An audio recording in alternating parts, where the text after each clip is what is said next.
पहिल्यांदा तर मी असं म्हणेन की हे जे काही MOUs आम्ही करतो आहोत हे बाय प्रॉडक्ट आहेत.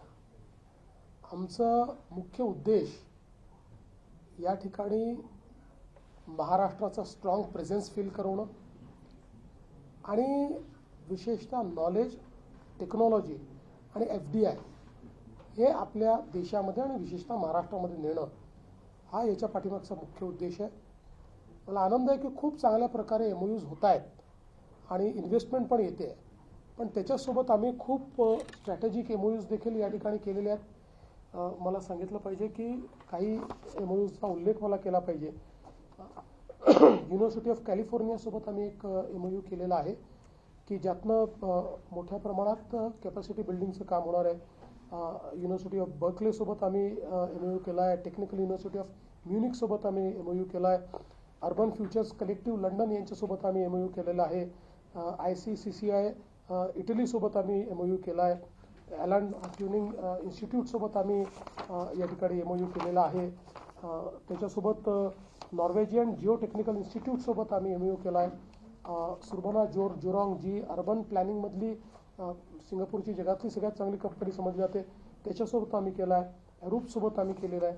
आता आपण जर बघितलं तर हे सगळे जे टेक्निकल MOUs आम्ही केलेले आहेत या टेक्निकल MOUsमुळे एक प्रकारे आपण केवळ इन्व्हेस्टमेंट नाही तर नॉलेज आणि टेक्नॉलॉजी आणतो भारतामध्ये आणि विशेषतः महाराष्ट्रामध्ये, ज्यातनं मोठ्या प्रमाणात उद्योगही आपल्याला उभे करता येतील आणि ज्यातनं मोठ्या प्रमाणात आपल्याला वेगवेगळ्या सेक्टरमध्ये चांगल्या पद्धतीचं काम करता येईल.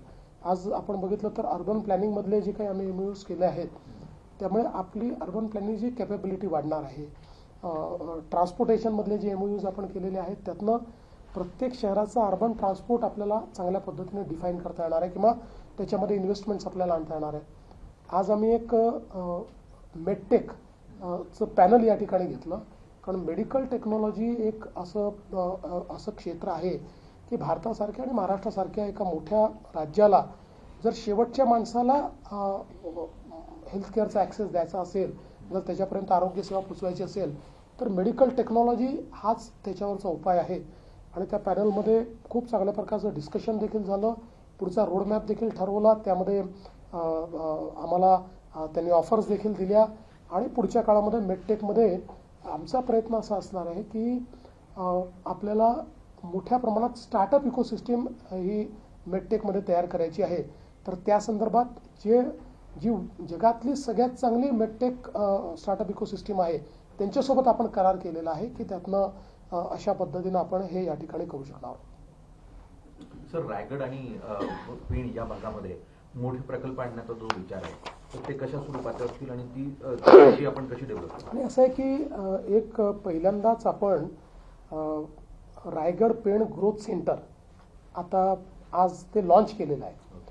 रायगड पेण ग्रोथ सेंटर हे आपल्या नवी मुंबई एअरपोर्टपासून 15 ते 20 किलोमीटरच्या अंतरावर आहे. याच्यामध्ये गेले 3-4-5 वर्ष आपण म्हणजे मी माझ्या मागच्या रेजिमपासून आपण काम करत होतो आणि आता त्याच्या सगळ्या परवानग्या आपण घेतलेल्या आहेत. Ready to start plug and play अशा पद्धतीनं आता हे ग्रोथ सेंटर आहे. हे पहिलं असं ग्रोथ सेंटर असेल किंवा देशातला पहिला प्रयोग असेल की ज्याच्यामध्ये जी कंपनी तयार करण्यात आलेली आहे ही पब्लिक प्रायव्हेट पार्टनरशिपची कंपनी आहे. याच्यामध्ये प्रायव्हेट प्लेयर जे आहेत ते जमीन घेऊन आलेले आहेत. आपण MMRDA त्याची प्लॅनिंग अथॉरिटी आहे, आपणही त्याच्यामध्ये स्टेक होल्डर आहोत. आणि आता या ठिकाणी एक मुंबईचा नवीन बिझनेस डिस्ट्रिक्ट आपण तयार करतो ज्यातनं खूप मोठ्या प्रमाणात हायपेड जॉब्स तयार होतील. तिथे GCCची एक इकोसिस्टीम तयार होईल, फिनटेकची इकोसिस्टीम तयार होईल. आणि जसं आपण BKC एक बिझनेस डिस्ट्रिक्ट तयार केला तसा हा बिझनेस डिस्ट्रिक्ट असेल. आणि आज याच्यामध्ये खूप चांगल्या पद्धतीने आज इन्व्हेस्टर्सही आले. आज आपण लॉन्च केलं आणि लॉन्चच्या वेळी जे काही आपले करार त्याच्यामध्ये झालेले आहेत त्यामध्ये रिपब्लिक ऑफ कोरियाचा हवाना ग्रुप आहे, SSB स्वित्झर्लंडचा ग्रुप आहे, ॲन्सार USAचा ग्रुप आहे, फेडेक्स जो USचा एक अतिशय मोठा ग्रुप आहे, रिव्हर रिसायकल फिनलंडचा ग्रुप आहे, MGSA हा दुबईचा ग्रुप आहे, स्पेसेस होल्डिंग सिंगापूरचा आहे, मेपल ट्री सिंगापूर आहे, ट्रिबेका डेव्हलपर्स US आहे, GNV इन्फ्रास्ट्रक्चर सिंगापूर आहे, इंडोस्पेस पार्क सिंगापूर आहे.